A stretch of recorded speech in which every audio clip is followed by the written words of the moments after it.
Ya, terima kasih. Selamat sore, Mbak Irma dan juga rekan-rekan yang saat ini mengikuti SCIS. Oke, perkenalkan saya Sofela Santi Alrosid dari Global Innovation Institute Indonesia dan juga dari OSCM Indonesia.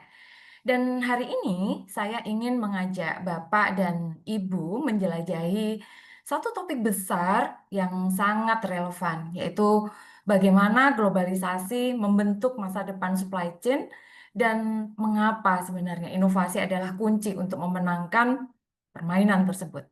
Baik, next, izin saya mengenalkan diri sedikit. Jadi 20 tahun lebih saya berkecimpung di bidang inovasi, operational excellence, dan supply chain management. Dan saat ini saya adalah COO di OSCM Indonesia, sekaligus juga Presiden di Global Innovation Institute Indonesia, sebuah institusi yang uh, mengeluarkan sertifikat untuk profesional di bidang inovasi. Dan sebelum-sebelumnya saya juga pernah berada di berbagai posisi strategis di beberapa perusahaan multinasional. Next, hari ini kita akan ada 4 topik yang untuk didiskusikan. Kemudian kita masuk ke topik pertama, globalisasi. Jadi itu seperti gelombang besar gitu ya, yang setelah ini kita akan bicarakan. Baik, globalisasi sendiri sebenarnya ada 2 tahap uh, globalisasi tersebut. Gelombang pertama itu terjadi pada akhir abad ke-19 gitu ya, hingga abad ke-20 gitu ya. Dan eh, apa fokus dari eh, globalisasi di gelombang pertama ini itu adalah bergeraknya barang. Fokusnya hanya di sana. Jadi perdagangan barang yang sebelumnya hanya di dalam atau within negara tersebut, maka di gelombang pertama ini mulai terbuka untuk antar negara itu sendiri. Namun, nah, eh, di gelombang pertama ini itu juga ada investasi nih yang mereka hasilkan, yaitu mulai terbukanya ada proses transportation by sea dan juga by kereta. Nah, di gelombang globalisasi yang kedua ini sudah berbeda nih dibandingkan dengan gelombang inovasi yang pertama. Jadi kalau gelombang inovasi kedua ini dimulai di abad 20 gitu ya hingga sekarang. Tapi gelombang yang kedua ini tidak hanya bicara tentang bagaimana fisik dari produk tersebut bergerak, tapi konsentrasinya sudah lebih dari itu.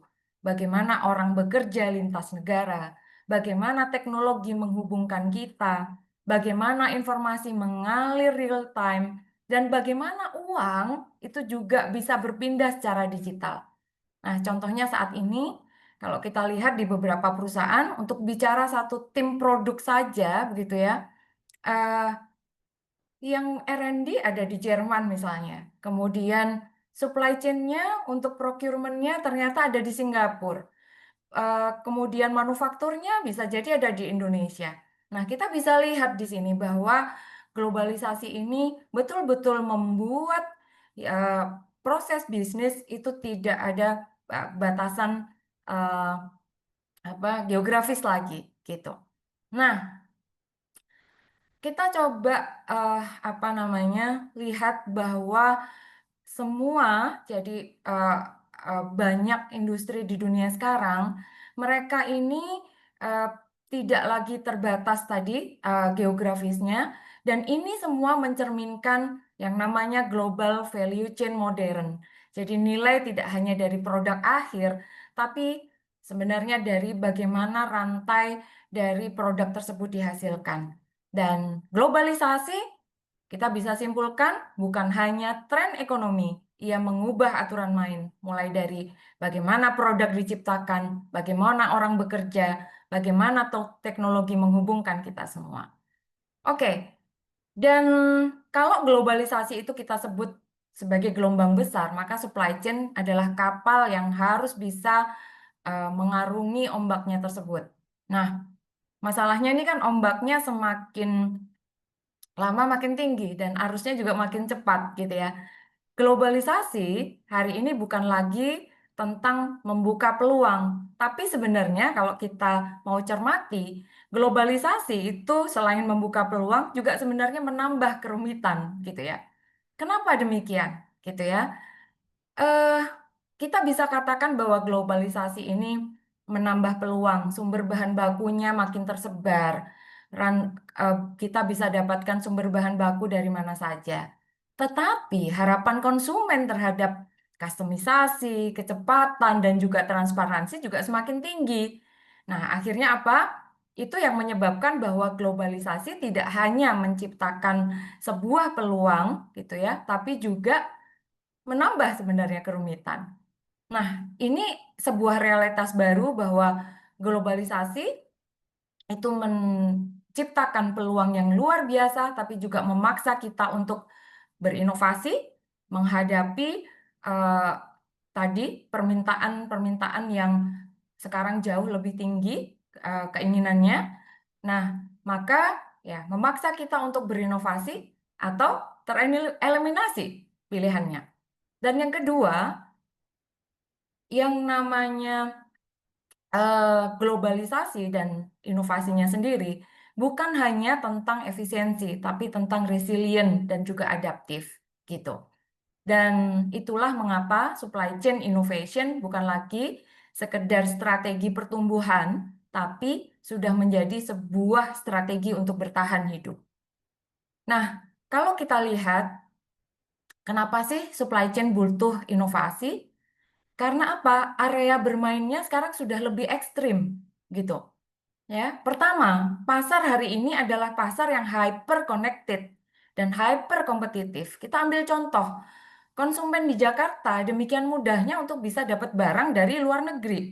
Mau beli produk mungkin 3 hari sudah datang, sudah bisa hanya dengan ponselnya.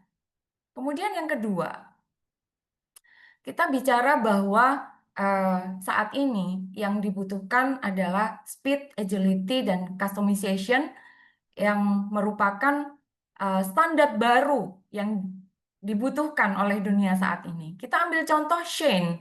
Ini perusahaan fashion terkenal di Tiongkok ya, di Cina. Mereka bisa mendesain baju, kemudian memproduksinya dalam skala kecil, dan menguji pasarnya lewat aplikasi loh.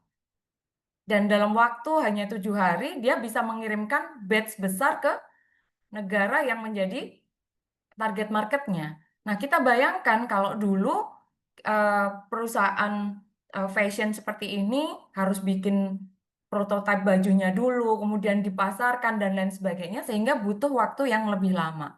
Nah, ini yang kita sebut bahwa eh, speed, agility, dan customisasi itu adalah sebuah standar baru saat ini. Kemudian yang ketiga, pilihannya adalah inovatif or become irrelevant. Lihat yang terjadi pada Kodak atau bahkan retail lokal ada Sentro atau Debenhams yang saat itu kita tahu mereka tidak berinovasi modern logistik, tidak membangun ekosistem digitalnya, tidak membangun keterhubungan langsung dengan pelanggan. Hasilnya ya pasti mereka akan tersingkir. Berikutnya, nah kita akan bicara tentang supply chain innovation. Nah, sebelum kita bicara tentang inovasi sendiri, kita sering banget sebenarnya mendengar kata inovasi, tapi sebenarnya apa sih inovasi itu sendiri?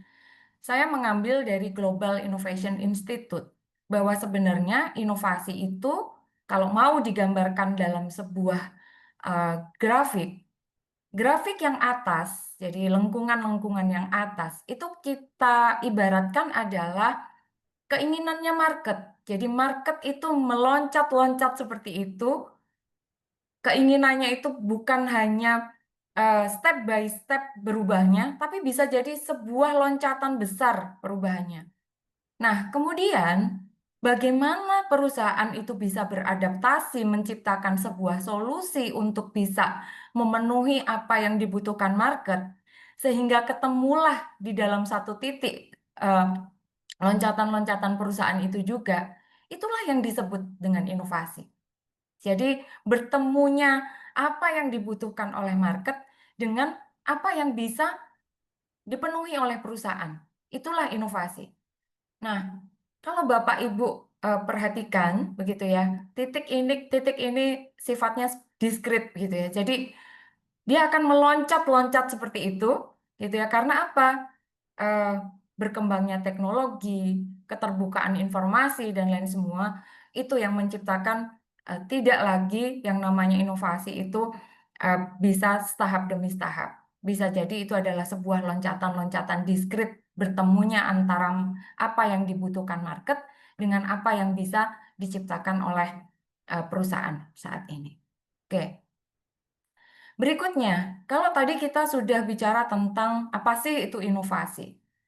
Nah, setelah kita paham bagaimana sih sebenarnya inovasi itu, kita masuk nih ke pertanyaan penting berikutnya.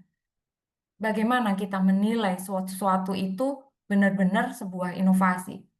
Kalau kita lihat di eh, gambar sebelah kiri ini sebenarnya kan ada tiga kelompok besar, di mana yang disebut dengan inovasi itu adalah jika memang benar-benar mengikuti atau apa, merupakan irisan dari tiga hal ini. Yang pertama adalah apakah betul apa yang akan kita lakukan itu yang diinginkan oleh user, itu yang diinginkan oleh pelanggan. Jangan-jangan kita menciptakan sesuatu tapi sebenarnya bukan itu yang diinginkan pelanggan. Maka jika jawabannya adalah tidak, jadi itu bukan yang diinginkan oleh pelanggan. Aktivitas yang kita lakukan itu hanya sekedar aktivitas, gitu, bukan inovasi. Yang kedua, viable terhadap bisnis. Cocok nggak biaya yang akan dikeluarkan untuk melakukan inovasi? Apakah match dengan apa yang menjadi goal dari bisnis perusahaan kita, gitu. Jika jawabannya tidak, ya berarti itu bukan sebuah inovasi. Dan yang ketiga adalah apakah visible secara teknologi saat itu, gitu ya. Jika jawabannya saat itu misalnya kita merancang sebuah inovasi, tapi ternyata saat itu teknologinya masih belum visible, maka itu belum disebut juga sebagai sebuah inovasi. Dan kita bisa bicara bahwa yang dinamakan inovasi atau yang betul-betul dikatakan itu sebuah inovasi sejati, ya harus memenuhi tiga syarat tersebut. Desirable to users, viable to business, dan visible teknologinya. Nah, kemudian setelah tiga-tiganya terpenuhi, apakah itu sudah dieksekusi? Nah, kalau ternyata belum dieksekusi, berarti semuanya masih menjadi wacana. Maka inovasi yang sebenarnya adalah memenuhi tiga hal tersebut dan telah dieksekusi. Next. Nah, kita bicara, karena ini konteksnya kita bicara supply chain, gitu ya. Kita akan bicara bahwa inovasi itu kita mungkin banyak membayangkan teknologi atau produk dan lain sebagainya gitu ya, sesuatu yang canggih-canggih. Tapi perlu kita sadari bahwa sebenarnya inovasi paling berdampak itu adalah inovasi dari sisi bisnis model itu sendiri gitu. Nah, saya kutip ada dua apa namanya penjelasan nih dari McKinsey dan juga dari BCG. McKinsey di 2023, para inovator yang berhasil secara sistematis tidak hanya fokus pada teknologi baru, tapi juga pada model bisnis, operasional dan manajemen talentnya sendiri, serta ini yang juga penting, customer experience. Dan BCG juga mengatakan di sini bahwa inovasi model bisnis kini menjadi prioritas yang setara bahkan lebih penting dibandingkan inovasi produk gitu. Jadi ini yang harus menjadi consideration kita bahwa inovasi tidak hanya tentang teknologi dan juga tidak hanya tentang produk. Kita ambil contoh gitu. eh di sini kita bicara tentang bisnis model supply chain visibility. Di masa lalu mungkin yang namanya supply chain dalam suatu perusahaan ada silo nih, gitu ya. Jadi satu departemen dengan departemen yang lainnya mungkin tidak saling paham atau tidak saling tahu apa yang terjadi di tempat yang lainnya. Demikian juga antar jaringan supply chain dari satu perusahaan dengan perusahaan yang lainnya mungkin tidak terlalu terkonek eh, satu dengan yang lainnya. Nah, saat ini supply chain visibility ini adalah sebuah bisnis model yang sangat menjanjikan, gitu ya. Kita ambil contoh di sini Yamaha. Dia sebagai manufaktur, sebagai produsen gitu. Mereka fokus terhadap produk, kemudian market leadership-nya. Dia menyerahkan proses untuk melakukan pengiriman barang dan lain sebagainya, taruhlah kepada Yusen sebagai third party logistik. Permisi Ibu Ya, Davela, mohon maaf izin mengingatkan waktu presentasi sisa 1 menit lagi ya Ibu. oke, baik. Nah, kemudian eh, ada Project 44 di mana mereka adalah provider untuk bisa melihat visibilitas dari Yamaha dan Yusen dalam rangka melakukan eh, pengiriman barang dari satu negara ke negara yang lain. Yusen tidak harus menyiapkan teknologinya, Yamaha tidak harus menyiapkan teknologinya, mereka berpartner dengan Project 44 untuk bisa eh, melakukan proses visibilitas supply chain tadi. Oke, kemudian ada on-demand logistik yang mungkin kita sudah ketahui semua karena waktunya terbatas. Oke, mungkin saya apa sedikit skip. Nah, kemudian model customer engagement gitu ya. Kalau di era globalisasi dan digital commerce saat ini, model keterlibatan pelanggan berubah ini secara fundamental gitu ya. Kalau dulu kita bicara ekspor, ini membayangkan kontainer besar kemudian dikirim ke satu negara, nanti ada di sana perusahaan yang akan mendeliver produk-produk itu atau mendistribusikan atau menjual produk itu ke end user. Tapi saat ini siapapun bisa menjual langsung ke end user. Nah, ini adalah sebuah model bisnis yang berubah gitu ya di dalam supply chain. Oke. Dan supply chain seringkali disalahpahami sebagai hanya urusannya logistik semata gitu ya. Padahal ini sebenarnya urat nadi nih dari sebuah proses bisnis. Dan mungkin rekan-rekan sudah sangat paham bahwa supply chain itu adalah flow dari produk, flow dari information, dan flow dari uh, finance atau cash itu sendiri begitu. Nah, kalau kita lihat di sini bahwa uh, dari flow-flow yang harus kita kontrol tersebut sebenarnya banyak sekali uh, bisnis model yang bisa kita uh, apa istilahnya kita develop begitu ya sebagai sebuah inovasi. Kita ambil contoh saja misalnya bagaimana Philips misalnya kalau kita bilang flow of products yang deservitization of the product, Philips saat ini beberapa mereka tidak menjual produknya, tapi justru mereka menyewakan produknya. Pelanggan bayar terangnya, bukan bayar bola lampunya. Nah, kira-kira seperti itu mungkin gambaran bagaimana supply chain innovation ini berkembang dari masa ke masa dan mengikuti tentang globalisasi tadi. Dan apa yang kita bisa lakukan gitu ya dari semua yang sudah kita bahas hari ini tentang globalisasi dan tantangan supply chain tadi, kita semua bisa menjadi katalis dari inovasi di tempat kita berada dan bukan harus jadi superhero nih, bukan harus menciptakan teknologi-teknologi canggih untuk bisa melakukan inovasi, tapi cukup menjadi pemantik, pemicu yang bisa menggerakkan perubahan tersebut. Dan inovasi pasti datang dari orang-orang yang punya tujuan yang jelas. Inovasi itu datang dari orang yang mau mendengarkan pelanggan, kemudian siap mencoba, siap gagal, belajar, kemudian berangkat dari orang yang mau berbagi hasil dan mengajak orang lain untuk ikut tumbuh. Inovasi juga berangkat dari orang yang mau berpikir bukan hanya untuk berhasil, tapi juga untuk bisa memperluas dan mengajak tim yang lain untuk bisa bergabung melakukan sebuah inovasi tersebut. Dan terima kasih, saya senang sekali untuk bisa terhubung dengan Bapak dan Ibu semua. Mungkin bisa terkoneksi lewat LinkedIn, Instagram, atau mungkin bisa dengan apa media komunikasi yang lain.